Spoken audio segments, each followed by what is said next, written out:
no guesses who's back.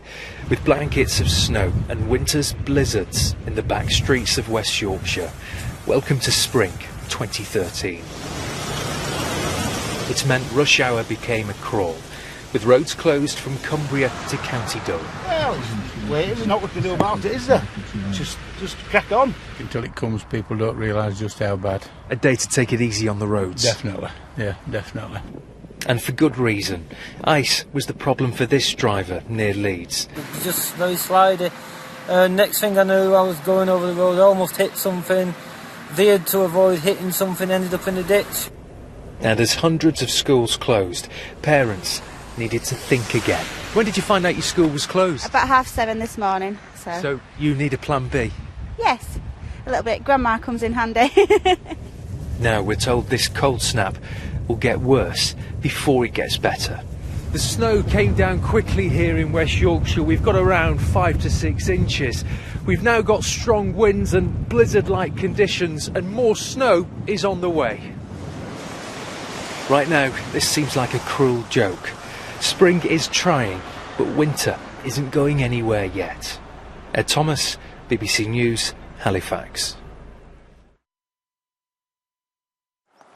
The beginning of spring in Northern Ireland, and little can be seen beneath the snow. For many, the weather meant the day started with difficulties, and in some cases, it just got worse. Now with a decision to go back or try and get on, but unbelievable. At what should have been the end of rush hour, there was a tailback stretching several miles out of Belfast. That meant even the snowplough couldn't get through, to obvious frustration. At Belfast City Airport, the runway was closed for a time, and some schools haven't been able to open at all.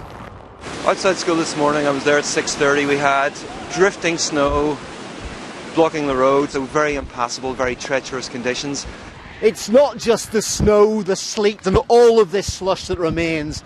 There are also very strong winds, storm force at times, and already that has knocked down some trees and branches. And the concern for people is that these conditions are forecast to remain for some time yet.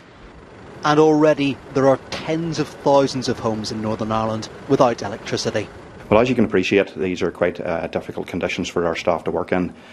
We have problems in getting access to some of the areas of damage, some of the areas, the overhead lines on hilly areas where the snow and ice is most severe. People are certainly feeling the cold, and the snow is still falling. Chris Buckler, BBC News, Belfast.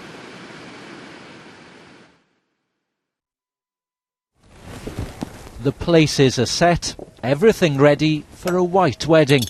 Except for this hotel in Mold, North Wales. The white stuff is causing a real headache. Heavy snow and high winds mean there's no way in and no way out for guests and staff. A tree had fallen down across the lane and I've had a really lucky escape.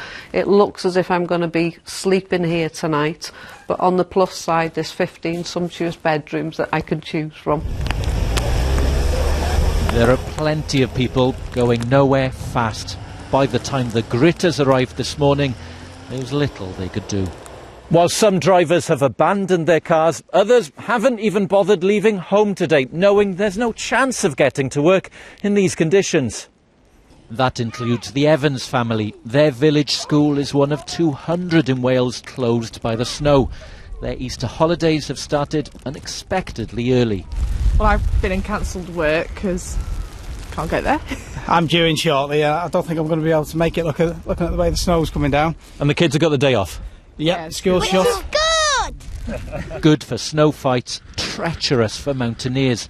A group of walkers had to be airlifted from Mount Snowdon last night after ignoring the weather warnings.